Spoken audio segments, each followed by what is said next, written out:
캐터 캐나다 톡. 가장 큰 장점은 네.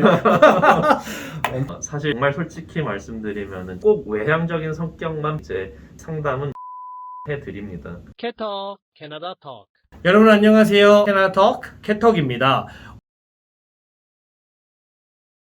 이제 변호사란 직업의 장점과 단점이 있을까요? 네, 일단 장점은 일이 좀 다양하기 때문에 지루해질 틈은 없는 것 같아요. 그냥 모든 건이 다르고 비슷한 경우도 많이 있지만 어쨌든 새로운 일을 항상 할 수 있다는 부분이 장점인 것 같고요. 가장 큰 장점은 이제 와이프를 엄청 이쁘신 분을 얻을 수 있다는 게 가장 큰 장점. 엄청 미인이세요. 공개를 못해서 안타깝네. 그래서 그게 제일 장점이죠? 보고 있을 거예요. 보고 있을 거예요. 네.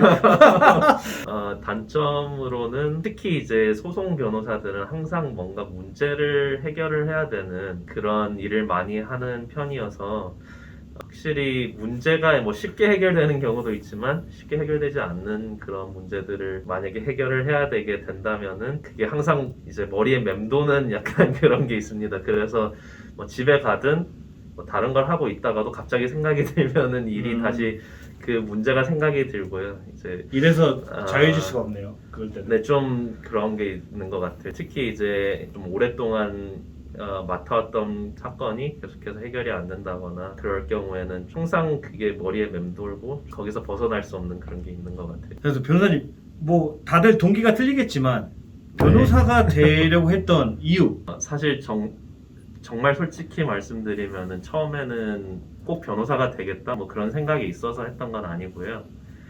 저는 사실 뭐 로스쿨을 꼭 들어가야 되겠다 뭐 그런 생각이 있어서 했던 건 아닌데 되게 일단 제가 대학을 입학하고 이제 비즈니스 스쿨을 다녔거든요. 근데 그걸 다니다 보니까 비즈니스 쪽으로도 제가 뭘 하고 싶은 게 있었던 건 아니고 로스쿨은 저희 부모님도 항상 얘기를 해오셨고 항상 이제 생각은 했던 거기 때문에 목표라고 이제 일단 하고 들어갔던 거기 때문에 그 목표를 달성하고자 로스쿨에 들어간 이유가 있는 것 같습니다. 네. 일단 부모님의 권유가 제일 컸네요.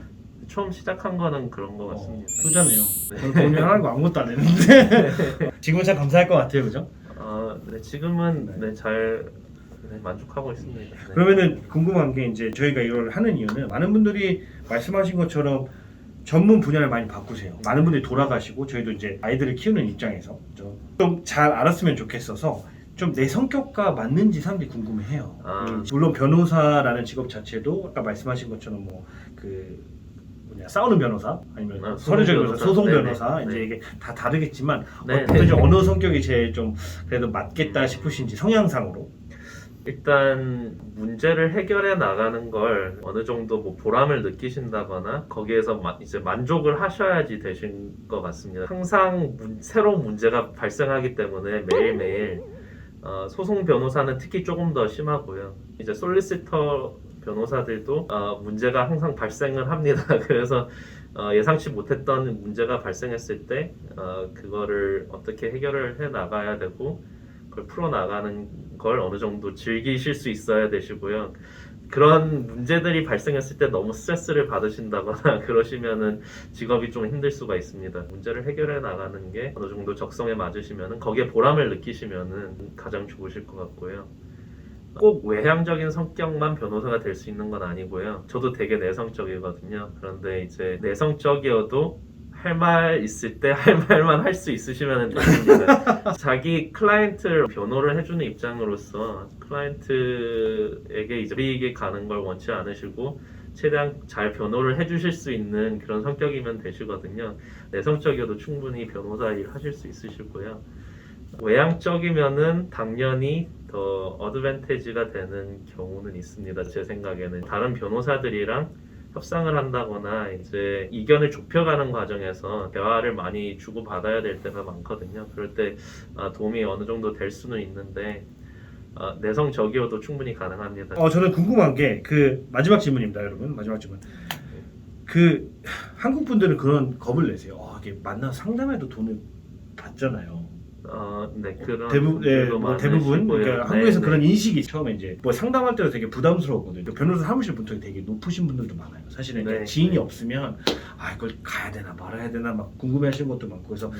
그 문턱이 좀 어느 정도 높은지 정확하게 말씀을 해주면 좋을 것 같아서 변호사 저희 같은 경우는 이제 상해 사고 같은 경우는 저희가 무료 상담을 해드리거든요. 처음 상담은 무료로 해드리고요. 다른 분야여도 저희 로펌 같은 경우는 이제 첫 상담은 무료로 해드립니다. 그런데 이제 첫 상담도 무료로 해주지 않는 펌들이 많이 있는 건 사실이고요. 그 로펌에 연락을 하셔서 상담 비용이 얼마나 되는지 문의를 하시는 게 가장 확실하시고요. 웬만한 상해 사고 변호사들은 첫 상담은 상담 비용을 따로 받지는 않습니다. 부동산이나 뭐 유언장 이런 것도 저희랑 일을 진행을 하시게 되시는 분들이 따로 첫 상담 비용을 받지 않고요. 수임료를 받을 때 그 상담 비용도 다 포함이 돼 있다고 생각하시면 되실 것 같습니다.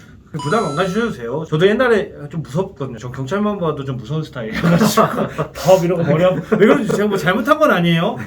친구들아 댓글 달지 마. 아니야. 그 다 잊어줘. 알았지? 근데 그렇지 않고요. 제가 이제 알면 알수록 되게 오히려 좀 이렇게 변호사분들이 더 인간미가 더 넘치시는 것 같아요. 제 생각에는. 그래서 상담을 받으실 일이 있으면 좀 정확하게 상담을 받으시면 제일 좋을 것 같아요. 아무튼 귀한 시간 내주셔서 감사하고요. 저희 이제 부록 준비하고 있어요. 부록으로 뭐 나오냐? 상해보험 전문이시잖아요. 교통사고를 당하면 어떻게 해야 한국 분들은 놀라실 수 있어요. 한국에 계신 분들은 막 5천만 원, 6천만 원 받을 수 있습니다. 그래서 어떤 과정에서 받으실 수 있는지 저희가 알려드리도록 하고요. 또 많은 분들이 고민하시죠. 도대체 유언장은 작성을 해야 되냐 말아야 되냐 그런 최대한 간단하게 작성을 한다면 어떻게 간단하게 할 수 있냐 이제 그런 과정에 대해서 저희가 간략하게 준비를 할 테니까요. 기대해 주시고 또 많이 구독과 좋아요 많이 꾹꾹 눌러주세요. 감사합니다. 빠빠이. 캐터 캐나다 톡 갑자기 돌아가시면 이거 다 나라가 작성을 하지 않게 되시면은 자녀분들이 있으면 특히 여러분 애매하게 가지 마요. Thank you, very 감사.